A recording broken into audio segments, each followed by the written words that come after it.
141 милион денари, 15 милиони кофинансирање во овие 141 милион од општина Прилеп, за да се заокружи и да се реши едно од најголемите тесни грла, ако може така да се каже, во центарот,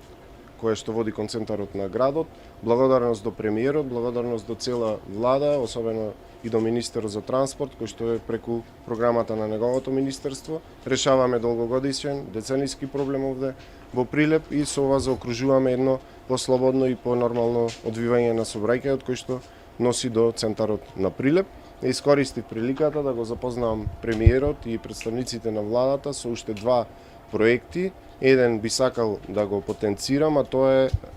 договор кој што го имаме со компанија изведувач кој што е тежок 168 милиони денари и ќе биде искористен за подобрување комплетно на инфраструктурата во градот, што значи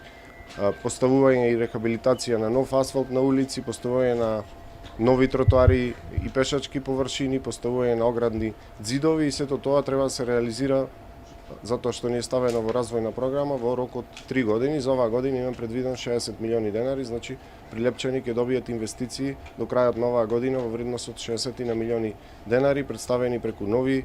коловози, нови пешачки патеки и нови подпорни ѕидови, се она што значи проблем за прилепчани и ја искористивме приликата да го посетиме скоро завршениот реконструиран дел на плоштадот Методија Андоновченко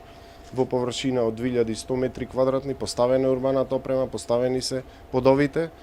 Заокружуваме сега со поставување на зеленилото согласно проектот. Проектот е исто така вреден 16 милиони денари, исто средства од вториот повик на владата за инфраструктурно доопремување, односно до изградување на општините.